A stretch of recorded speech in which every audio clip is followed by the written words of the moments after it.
출발 새아침.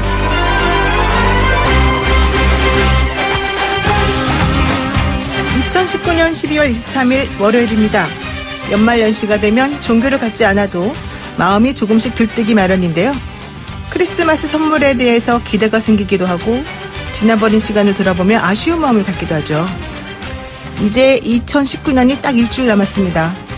우리 출발 새아침 가족들은 다시는 돌아오지 않을 일주일을 어떻게 보냈습니까? 또 어떻게 보내야 될까요?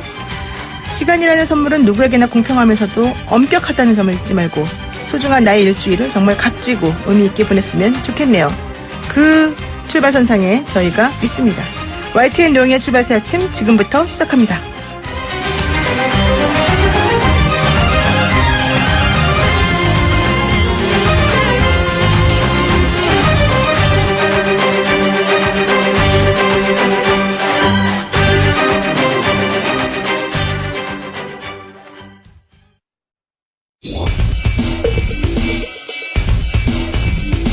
막히는 출근길 뉴스엔 급행 열차를 타라.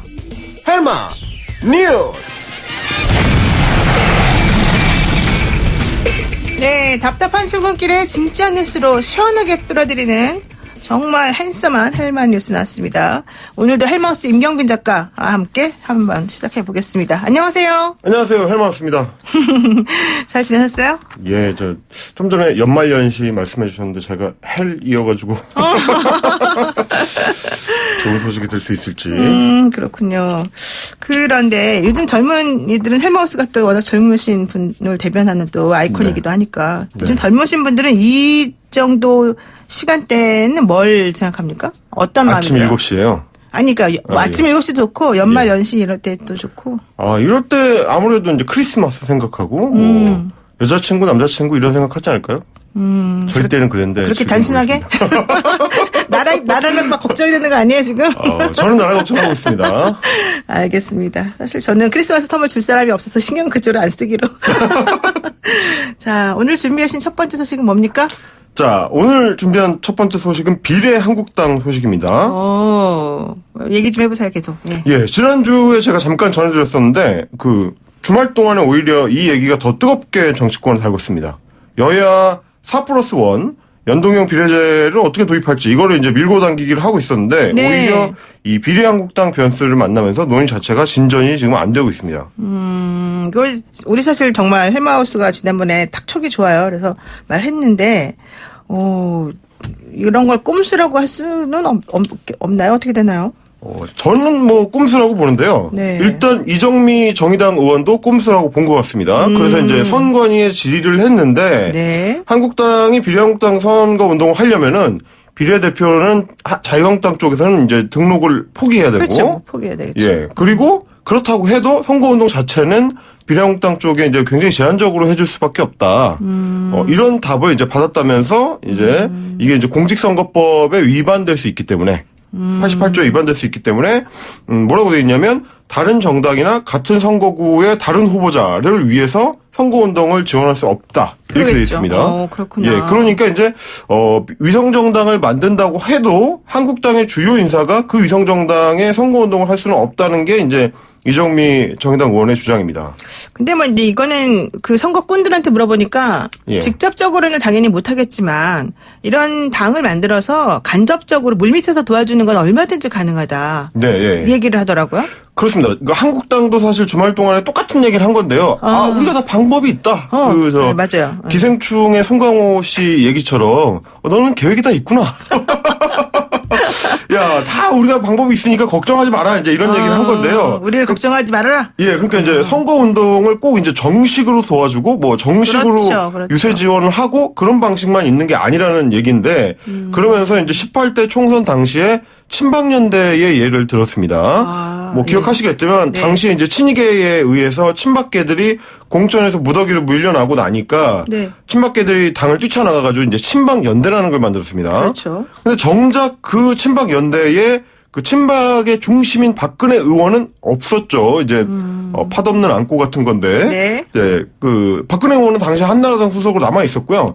그래서 이제 어떻게 할 거냐? 친박연대인데 박근혜가 없다. 그러니까 우리 당시 박근혜 의원께서 메시지 정치를 이제 전개를 했습니다. 아, 메시지 정치요? 그 유명한 국민도 속고 나도 속았다. 네. 그리고 여러분 꼭 살아서 돌아오세요. 이런 얘기를 이제 그 공식적으로 던진 거죠. 네. 이건 그러니까 선거 운동은 아닌데 그렇다고 또 응원을 안 하는 것도 아니고 어떻게 활용하느냐에 따라서 굉장히 알쏭달쏭한 메시지죠. 네. 그래서 친박연대 후보들이 이걸 잘 활용을 해가지고 14명의 당선자를 배출을 했던 그런 전력이 있습니다. 그러니까 이제 그 유명한 정치인들을 신당으로 몇 명 몰아줘가지고 상징성을 갖게 해서 적당히 알아서 물밑으로 잘 이렇게 도와주겠다. 이런 의도인 것 같습니다. 아니, 그래서 친박연대 하면 딱 친박 생각나는 사람 중에 우리 공화당의 조원진 의원하고 네. 홍문표 의원이 친박이잖아요. 그분들이. 네, 홍문정 의원, 예. 네, 홍문정.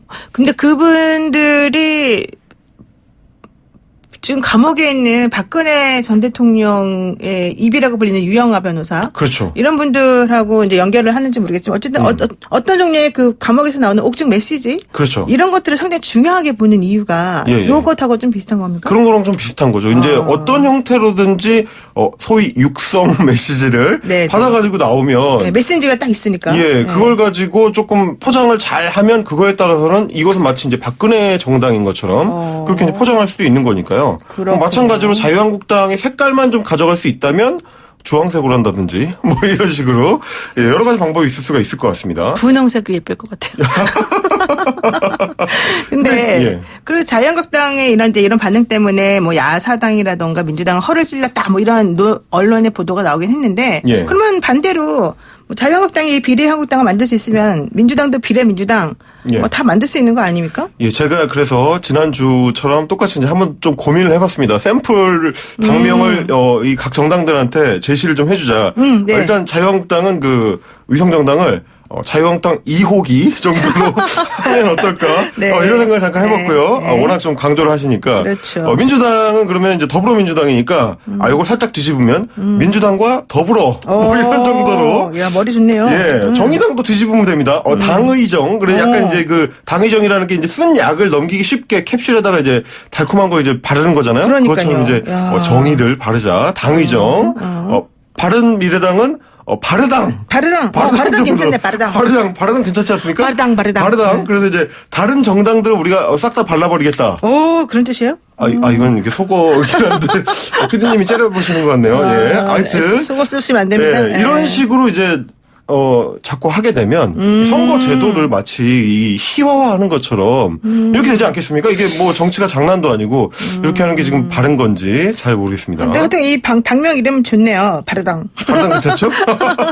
나중에 장명서를 하셔도 괜찮을 것 같은데요. 그러니까 이게 바르당 이런 얘기가 나와버리면 사실 국민 설득에 실패하고 있다는 거거든요. 이게 선거제 개편을 하는 건지 뭐 장난을 하는 건지 이런 식으로 이제 한국당도 자꾸 꼼수부터 생각을 하는 거 이런 방식이 맞는 건지는 사실 잘 모르겠습니다. 이게 이종격 특기도 말이죠. 네. 꼬집기를 하면 안 되는 거잖아요.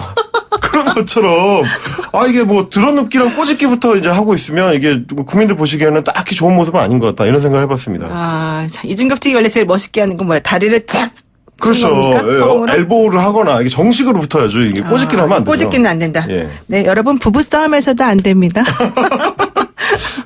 자, 그러면은 뭐 어떻게 해요? 이제 선거제 개편이 점점 산으로 간다 이런 얘기를 할 수밖에 없는데 어떻습니까? 이거에 대해서 반응은? 이게 지금 일단은 한국당의 의도가 어느 정도는 먹히고 있다라고 생각이 되는데 왜냐하면 그렇죠. 한국당이 비례한국당 얘기를 꺼내면서 선거제 개편에 대해서 좀 구체적인 논의 진전이 안 되고 있는 상황입니다. 그렇죠. 결국은 드러누워서 어느 정도는 성공하고 있다. 이런 판단을 해볼 수가 있을 것 같습니다. 드러누워서 성공하고 있다? 예.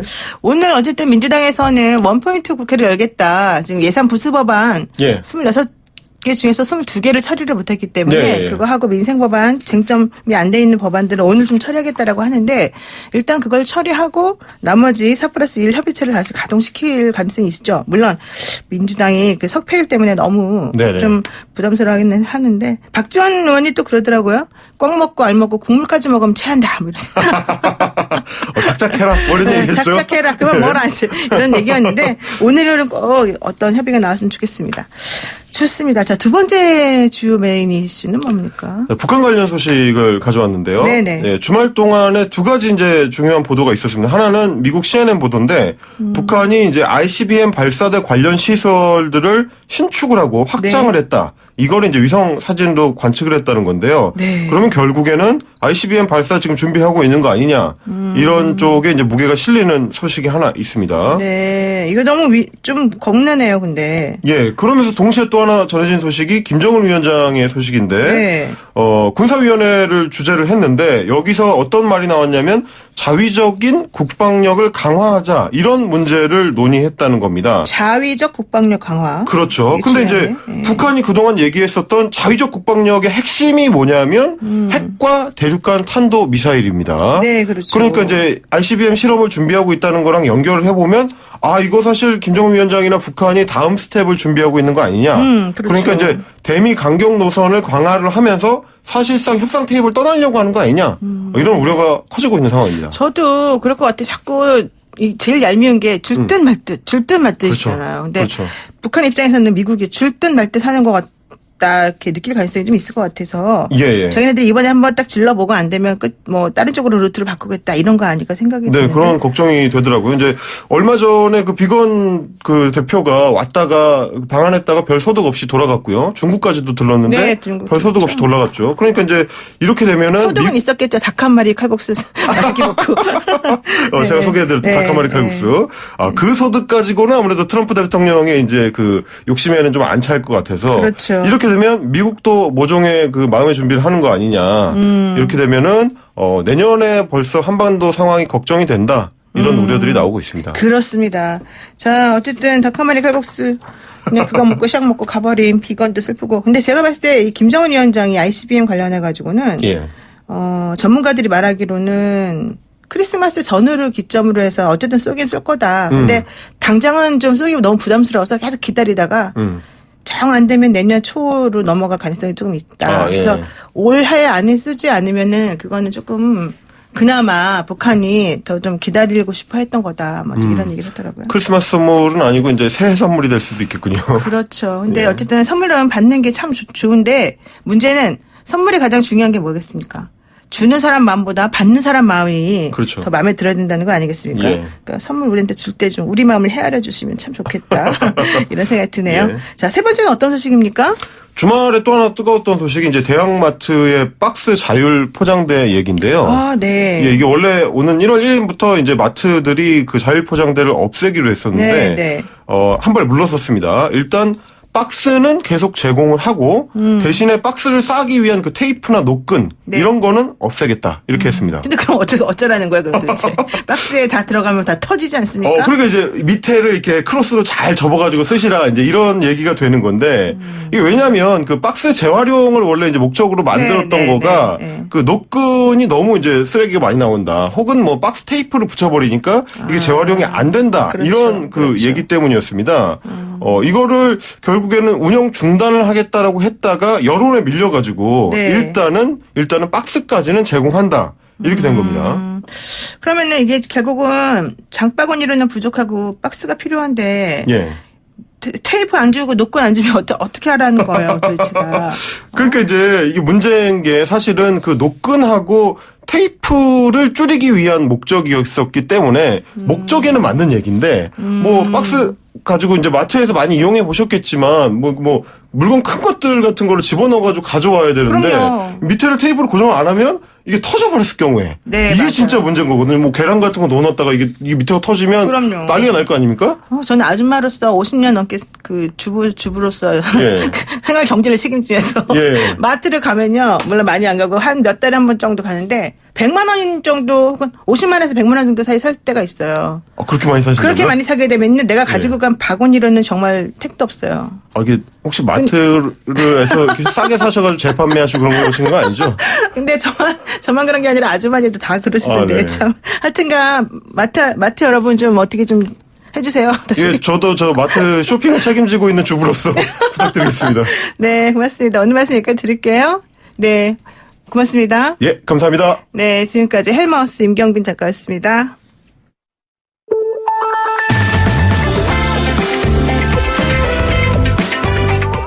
영희와 함께하는 슬기로운 출근길 노영희의 출발 새 아침은 청취자 여러분과 함께 만들어갑니다. 짧은 문자 50원, 긴 문자 100원에 유료 문자 샵 0945, 우물정 0945로 문자 보내주시거나 유튜브 보이는 라디오 댓글창, YTN 라디오 어플리케이션 예스를 통해 여러분의 목소리를 들려주세요. FM 94.5MHz YTN 라디오 노영희의 출발 새 아침. 잠시 후 계속됩니다.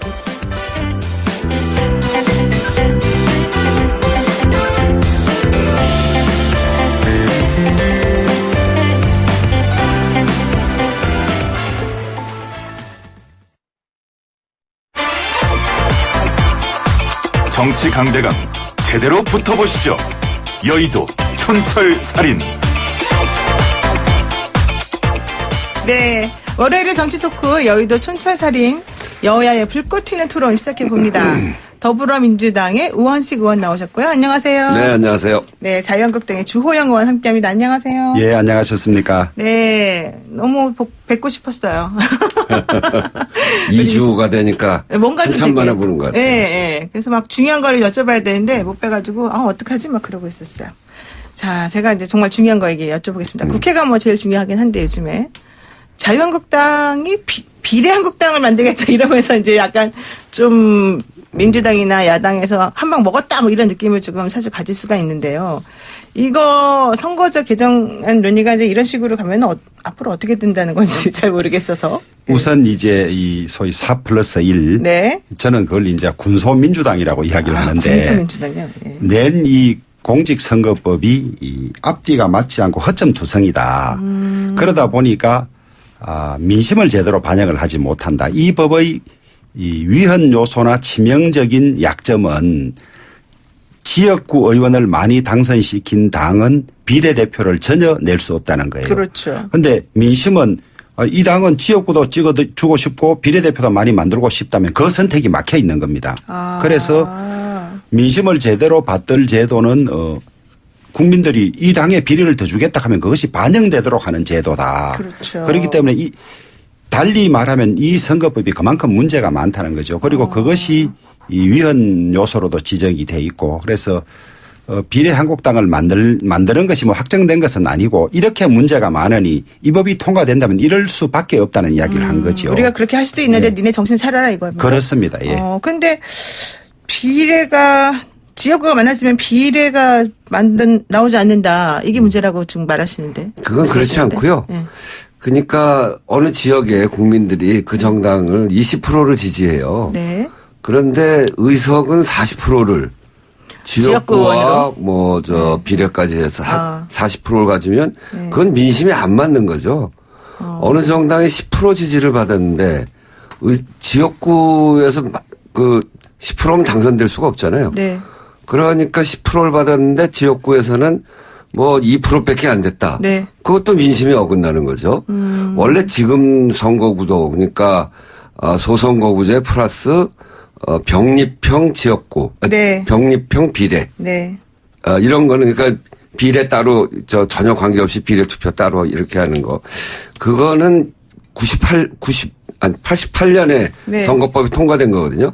승자 독식 구조예요. 네, 그렇죠. 조금 한 표라도 이기면 무조건 거기만 당선되고 나머지는 다 무효 사표가 되는 거. 그거는 누가 통과시켰냐면 바로 자유한국당 전신인당. 우리 자유한국당의 장제원 의원의 아버지가 부의장 되셔갖고 그때 날치기를 통과시킨 거예요. 그게 승자 독식 구조입니다. 그래서 그렇게 하면 안 되고 국민 민심 그대로의 국회를 만들어야 국회가 제대로 된다. 그래서 네. 40% 받은 정당은 40%만 받고 네. 원래 그래서 지역과 비례 숫자를 비슷하게 해야 됩니다. 이게 반반 해가지고 그렇게 해야 제대로 되는데 우리는 그게 굉장히 어려우니까 우리가 이제 비례가 그래도 굉장히 숫자가 적은 거죠. 그렇죠. 그런 속에서라도 최소한 민심에 가까이 가려고 하는 제도를 만드는 게 요번 제도고요. 네. 이제 그걸 위해서 자유한국당도 들어와서 같이 해야 되는데 자유한국당은 조금만 손해나도 지금 안 하겠다는 거거든요. 민주당도 손해예요. 그럼 자유한국당이 좀 이기적인 겁니까? 그렇죠. 그러니까 민주당도 큰 당이기 때문에 손해나거든요. 그렇죠. 네. 손해나지만 그래도 민심 그대로 국회로 가는 게 국회를 조금이라도 더 발전시키기 때문에 하고 있는데 자유한국당이 빠지고 나머지 정당들이 다 하는 겁니다.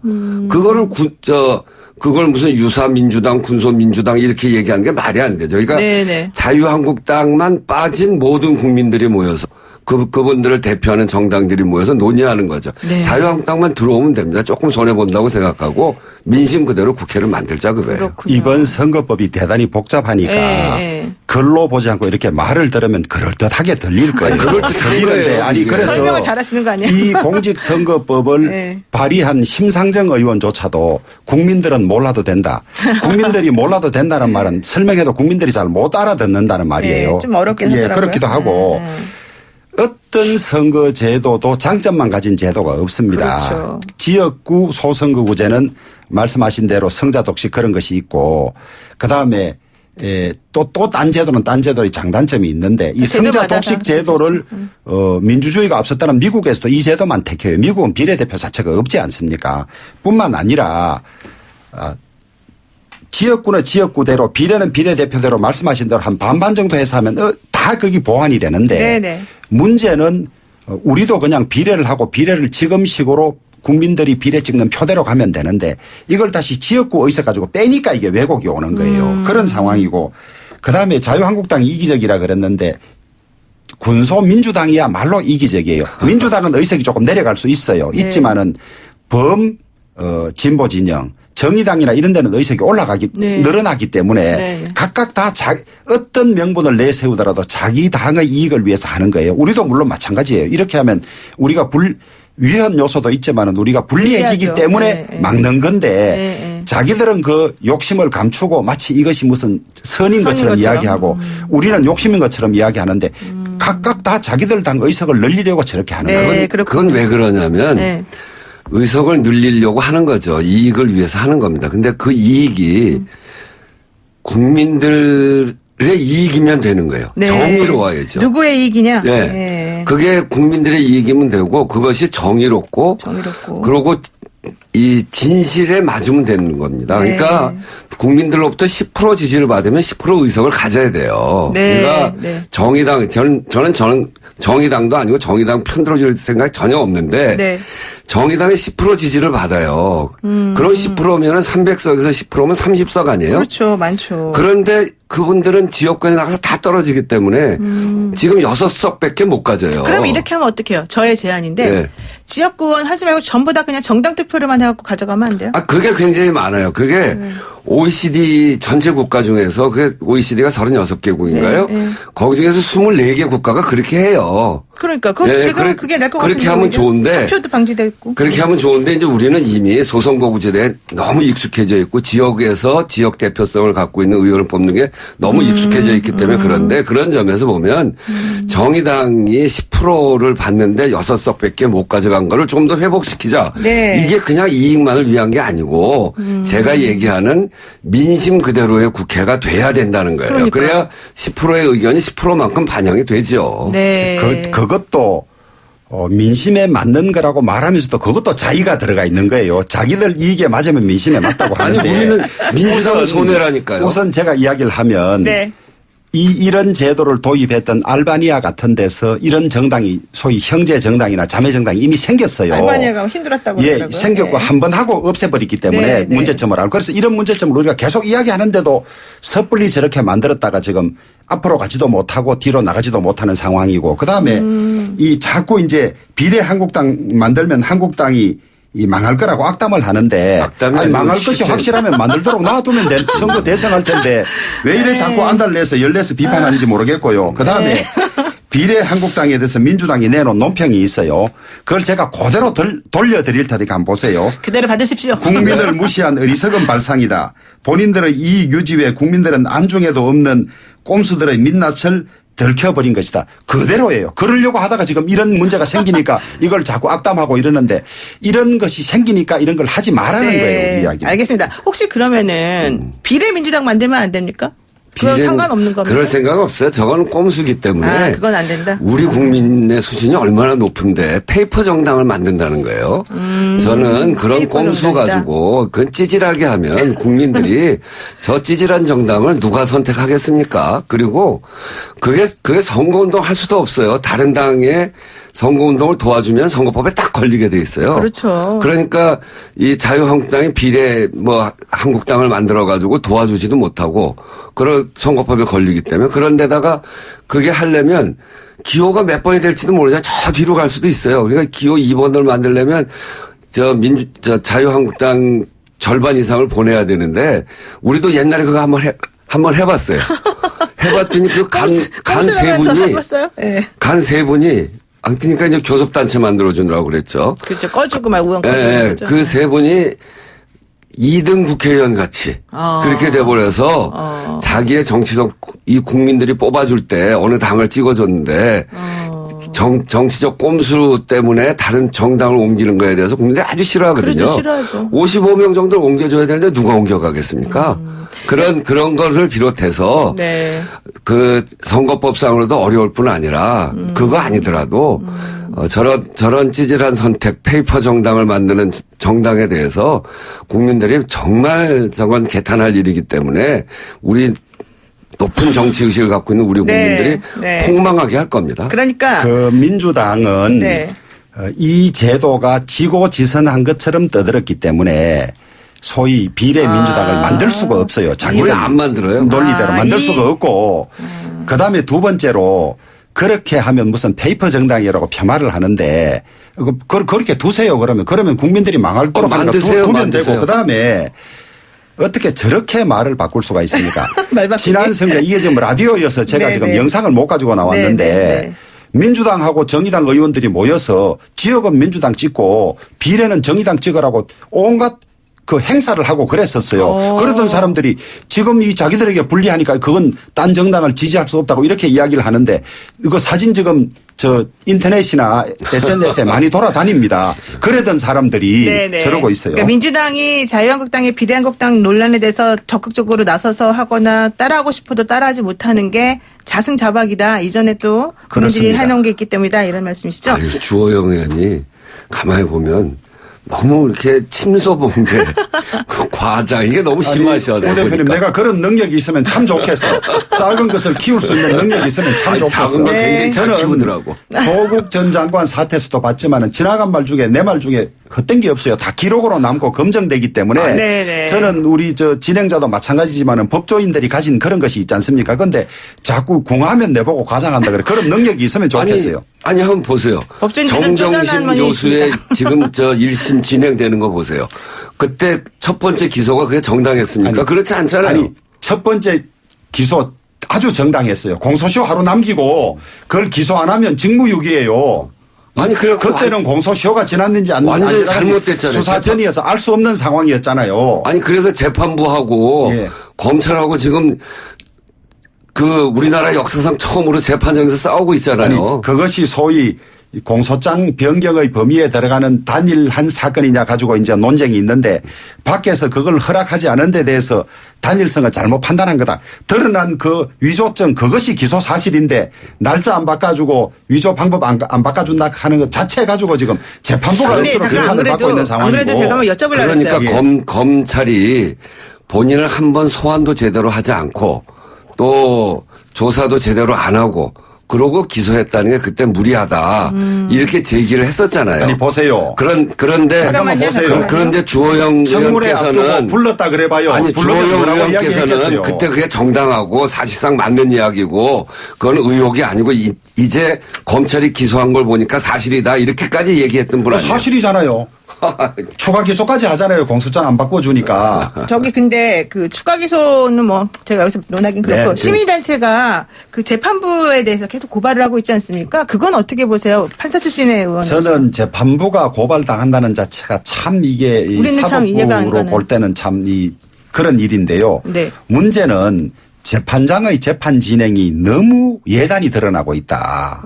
그다음에 두 번째로는 그렇게 검찰에서 반대 의견을 냈음에도 불구하고 이견 없었다고 조서가 정리돼 있다는 공판 거예요. 조서가 좀 잘못 적혔구나. 아시다시피 네. 공판 조서는 절대적 증명력을 가지기 때문에 그것이 허위 기재가 되면 심각하지 않습니까? 그러니까 네. 그걸 문제 삼을 수밖에 없어요. 근데 공판조서는 뭐 대강 논의된 거 다 적는 게 아니라 그냥 그 핵심 딱 키워드만 정리를 하던데 대부분의 경우에. 어쨌든 그렇습니다. 오늘 말씀 여기까지 일단 일부 듣고요. 그다음에 더 계속해서 잠시 전하는 말씀 들은 다음에 돌아오겠습니다. 네, 단문 50원, 장문 100원이 소요됩니다. 샵 연구사원, 우물정 공고사원 의견 주시면은요, 여의도 촌철살인 우리 우원식 의원과 주호영 의원께 여러 가지 질문 드릴 수 있습니다. 노영의 출발새 아침은 잠시 후 2부에서 뵙겠습니다. YTN 뉴스 FM 노영의 출발새 아침 2부 시작했습니다. 여의도 촌철살인, 정말 촌철살인입니다. 이 두 분. 더불어민주당의 우원식 의원, 자유한국당 주호영 의원과 함께하고 있습니다. 1부에서 너무 뜨거워서 사실은 좀 끊어갈 수밖에 없는 상황이었는데요. 2부에서는요, 이제 다른 얘기 한번 해볼게요. 이번 주말에 자유한국당이 울산에서 장외 집회를 열었습니다. 청와대의 김기현 전 울산시장에 대한 하명수사 의혹 때문이었는데요. 이게 송철호 울산시장의 참모였죠. 송병기 울산시 경제부시장의 업무 수첩이 그래서 아주 중요하게 지금 작용을 한 것 같은데 이 업무 수첩에 여러 가지 내용들이 다 들어있었다. 이게 바로 청와대 윗선을 공격할 수 있는 단서가 되더라. 이게 지금 언론에서 보도하고 있는 그런 방향인 것 같습니다. 우선 이거는 우원식 의원님께 먼저 여쭤봐야 될 것 같습니다. 네. 그 송병기 수첩이라고 그러잖아요. 근데 네, 요즘 네. 이제 느낌이 딱 지난번에 박근혜 대통령 안종범 국정농단 수첩. 네. 사건 때 안종범 수첩 같이 그런 느낌으로 국민들한테 다가온단 말이에요. 근데 네. 안종범은 당시에 권력의 핵심에 있었던 사람입니다. 그 사람이 지시하고 지시받고 이런 거기 때문에 스모킹건으로 작용할 수 있었지만 지금 이 송병기 수첩이라고 하는 건 일개 선거 캠프에 있었던 관계자거든요. 그분의 수첩에 나오는 이름 가지고 그것이 마치 무슨 큰 일이 있는 것처럼 그렇게 보도가 되는 거 그거는 좀 과도하다. 물론 이거는 이제 수사 결과를 봐야 되겠습니다만 그렇게 예단하고 그렇게 하는 그것이 무슨 핵심적인 일 이 권력 안에서 진행된 것이냐 그렇게 만드는 건 전 지나치다 이렇게 생각을 하고요. 네. 또 그리고 이제 이 선거 공약 개발과 관련해서 이렇게 저렇게 만났다는 거 아닙니까? 그거 가지고도 이제 수사를 하는데 그것도 물론 수사를 해봐야 되겠습니다만 이 선거에 나가는 사람들이 그 정당이나 이런 것들이 다 논의를 해서 공약을 개발하고 하는 거죠. 네. 뭐 지금도 그 당들이 그렇게 하는 거 아닙니까? 심지어는 지역구 국회의원, 자유한국당 의원들도 마찬가지고 지역구 사업을 위해서는 장관도 만나고 차관도 만나고 또 정부의 국장도 만나서 지역구 사업 논의하는 거 아니에요? 네. 그걸 다 불법이라고 한다면 정치 자체를 불법이다 이렇게 해야 돼요. 그래서 잘 가려서 과장하지 말고 그렇게 해서 수사를 해야 된다 이렇게 생각합니다. 그렇군요. 저는 주호영 의원님. 예. 하명 수사 사건이라고 처음 이름을 지었지만은 네. 이제는 이 사건이 커져서 후보 매수 사건과 후보 매수 관건 선거가 지금 겹쳐 있는 아주 심각한 사건이다. 그래서 이미 이 대법원 판결이 났습니다만은 당내 경선이나 이 공천에 관여했던 박근혜 전 대통령이 징역 2년 실형이 확정되지 않습니까? 네. 그다음에 공직 제공하고 했던 김경수에 대해서 확정된 건 아니지만 1심에서 집행유예가 선고됐던 거거든요. 이런 것이 결합된 심각한 사건이다. 그것도 청와대 비서실이 온통 동원된 사건이기 때문에 이건 정말 민주주의의 기본인 선거제도 네. 그다음에 공직 중립 네. 이런 것을 다 부순 사건이어서 명명백백하게 밝혀져야 할 것이라고 보고 있고요. 그다음에 이게 그 수첩 송병기 수첩. 네. 송병기란 분이 이 울산시청에서 국장을 하다 나온 사람이에요. 네. 공무원들의 수첩은 정확하게 적지 않습니까? 무슨 안종범 수첩과 다른 것처럼 이야기를 하는데 그런 사람이 어떻게 부시장까지 해요? 네. 다만 그 수첩 속에 형사소송법상 전문 증거에 해당되는 것이 있다면 증거 능력이 문제되겠지만 네. 자기가 직접 경험한 것을 적은 것은 스모킹건이 되고도 남지요. 그러면 송병기라는 울산시청 국장과 부시장을 하고 있는 사람이 거짓말로 다 적을 리가 없지 않습니까? 그래서 그것이 스모킹건에 틀림이 없고 그다음에 요즘은 디지털 포렌식을 하면 어느 장소에 갔다 안 갔다 이런 사실이 확인되기 때문에 그 수첩이 또 진실한지 안 한지를 더구나 더 체크할 장치가 있기 때문에 이것을 은폐하려고 하든지 물타기해서는 결코 안 될 것이다. 그렇게 보고 있습니다. 그렇군요. 근데 지금 이제 중간에 주말에 또 나온 보도에 따르면 검찰이 이 사건을 울산에 있는 업체가 아닌 뭐 경주에 있는 업체다라는 식으로 또 잘못 수사에 접근하기도 했었었고.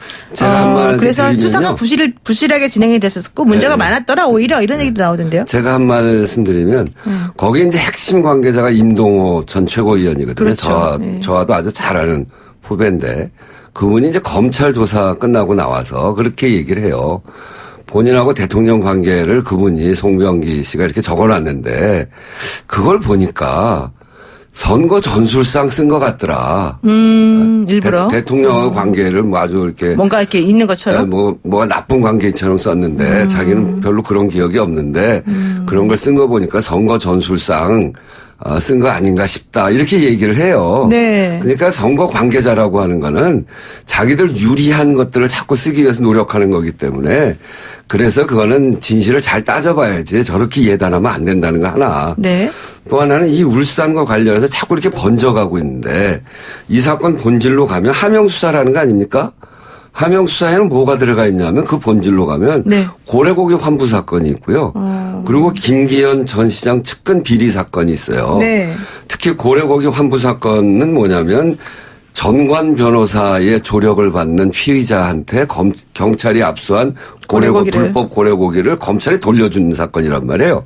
그래서 검찰과 경찰 사이에 대립하고 갈등이 심해졌어요. 그걸 이제 또 청와대가 조사도 하고 네네. 그랬던 건데 그 연장선에 김기현 전 시장 측근 비리 사건도 있고 그것이 지금 2년 지나서 하명 사건으로 와 있단 말이에요. 그러니까 결국 이 얘기는 뭐냐면 이 사건에는 검찰이 당사자 중에 하나예요.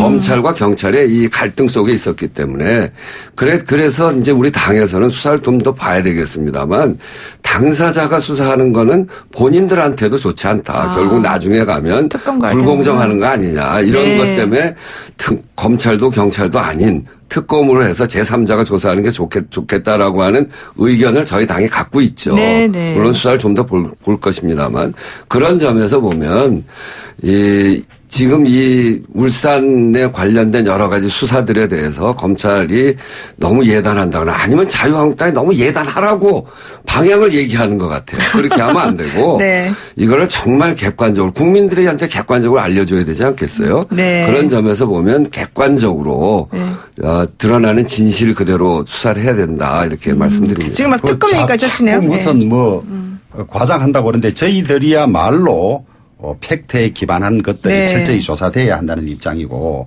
고래고기가 없었으면 민주당이 뭐로 변명했을까? 아니 뭐 굉장히 많아요. 변명이 아니고. 보면 방금 이렇게 말씀하셨어요. 선거 캠프니까 대강 유리하게 적었을 거라고 하는데 그렇다면 문재인 대통령께서 우리 형제들을 미워한다고 적어서는 안 되고 좋아한다고 적어야 될 것 아닙니까? 그래야 선거에 유리할 것 아닙니까? 아니. 그래서 정말 앞뒤가 맞지 않는 말이고 그다음에 이상하네. 무슨 고베 총영사나 그다음에 오사카 총영사 제안하고 역제안이 오고 이런 것들이 다 드러나 있지 않습니까? 물론 임동호 최고위원이란 분이 이 출마 포기의 네. 전제라고 했다가 또 전제는 아니었다고 그러는데 네. 저는 그것은 말장난일 뿐이라고 생각하는 것이 그 제안이 2017년 11월경에 있었다는 거예요.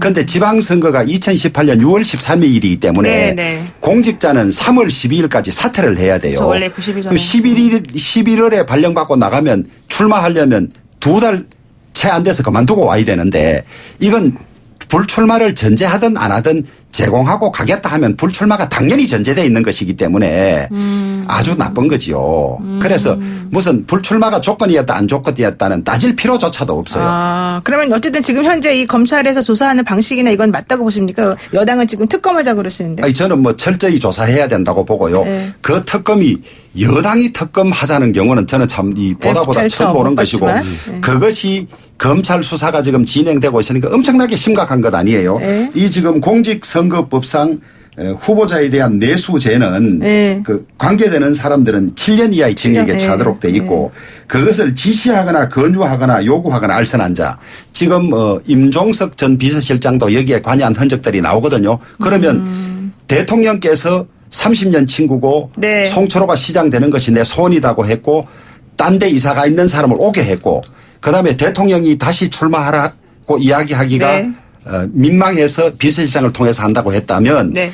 일반적으로 보면 대통령이 여기에 지시하거나 관여돼 있을 확률이 저는 대단히 높다고 봅니다. 제대로 수사를 하면. 미션까지 얘기 나오죠. 그러니까 엄청나게 심각한 사건이에요. 그러니까 대한민국 저렇게 국기가 다 흔들리는 사건이에요. 그러니까 이걸 어떻게 막아보려고 지금 특검해서 시간도 끌어보고 물타기 하려고 하는 의도다. 저는 그렇게 보고 그렇게 있죠. 보시군요. 아니 네. 그러니까 저렇게 수사도 하기 전에 네. 수첩에 나와 있는 몇 마디 가지고 그것도 선거 캠프에 있는 사람들 몇 마디를 가지고 저렇게 비약해서 얘기를 한단 말이에요. 네. 그러니까 저는 이제 임동호 전 최고위원이 여러 가지 이야기 할 수 있어요. 네네. 그런데 대개 그렇잖아요. 자기 과시용으로도 이야기하고 또 억울한 일이 생기면 또 과장해서도 이야기하다가 결국은 검찰 조사를 받고 나오면 검찰에 여러 가지 증거가 있기 때문에 네. 검찰에 가서는 제대로 이야기하거든요. 네. 근데 검찰 조사 받고 나와서 한 이야기가 이거는 선거 불출마하고 전혀 관계없이 내가 최고위원 할 때 그때 당정 협의를 하면서 그때 임종석 등등 이렇게 같이 있는 그 메모해 놓은 자리에서 거다? 최고위원 끝나면 이제 한 자리 해야 되는 거 아닌가 뭐 이런 농담으로? 이야기 그런 이야기로부터 시작됐다는 이야기거든요. 근데 결국은 본인이 에이 그래 나 출마할래. 둘 사이 친구였다는 네, 거고. 친구라고 그러더라고요. 그런 이야기를 한 것을 가지고 이 송병기라는 분이 거기다 좀 메모를 한 모양인데 그거는 자기들의 선거를 위해서 유리하게 쓸 수 있죠. 네. 그 얘기를 어디 가서 전한 이야기일 수도 있고 뭐 그런 걸 텐데 네. 그거 가지고 조사는 해봐야 되겠습니다만 그 시작도 하기 전부터 예단해서 저렇게 이야기하는 건 전 과장됐다. 네. 그렇게 말씀드립니다. 그렇습니다. 오늘 말씀 수사 재판이 여기까지. 끝나고 누구 말이 옳았는지 한번 한번 그때 봅시다. 점검해보겠습니다. 예, 좋습니다. 그래. 네. 오늘 말씀 여기까지 듣겠습니다. 고맙습니다. 네. 인사도 안 하시는군요. 지금까지 더불어민주당 네, 우원식 감사합니다. 의원, 네, 늘 자유한국당 미시네요. 주호영 의원이었습니다. FM 94.5MHz YTN 라디오 노영희의 출발 새 아침 8시 정각에 돌아올게요.